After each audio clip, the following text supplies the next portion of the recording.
শফিক এ মাসে মেস ভাড়াটা দিতে পারেনি। পকেটে টাকা নেই বললেই চলে। কী খাবে সেই পয়সাও এখন হাতে নেই বলা চলে। শফিক ভাবছে মাসটা কেমন করে চালাবে, বাসা ভাড়া প্লাস খাবার খরচ। কী করে করবে সব কিছু। হঠাৎ একটা আইডিয়া মাথায় এলো। একসময় শফিক গিটার বাজাতো এবং গানও গাইতো। গিটারটাকে নিয়ে বেরিয়ে এলো সে। ধানমন্ডি লেকের কাছে চলে এলো। এখন সন্ধ্যার আলো দেখা যাচ্ছে কিছুটা।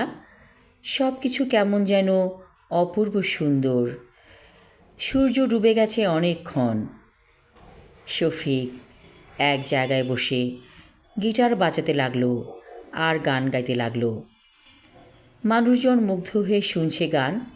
কেউ একজন 500 টাকা দিল এবং একে একে অনেকেই কিছু টাকা দিয়ে গেল শফিকের পাশে রাখা রুমালে। শফিক আপন মনে গান গাইছে এবং গিটার বাজাচ্ছে। তারপর গিটার বাজানো বন্ধ করল। দেখল রুমালে অনেকগুলো টাকার নোট। তারপর সেই টাকাগুলোকে রুমালে পেঁচিয়ে চলে এলো শফিক তার মেসে। গুনে দেখলো অনেক টাকা হয়েছে। যাক, মেস ভাড়াটাও হয়ে যাবে, আর যা কিছু খরচ আছে খাবারের সেগুলোও মিটে যাবে।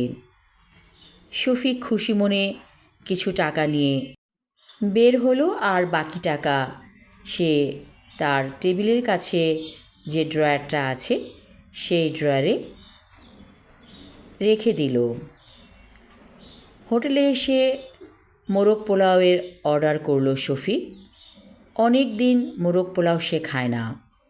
তার কাছে এই খাবারটা আজকে যেন লাগছে রাজভোগের মতো। আমি আমার লেখা ছোট গল্প পরশ পাথর পর্ব 1 পড়লাম। পরবর্তী অংশ থাকবে আগামী পর্বে। ধন্যবাদ।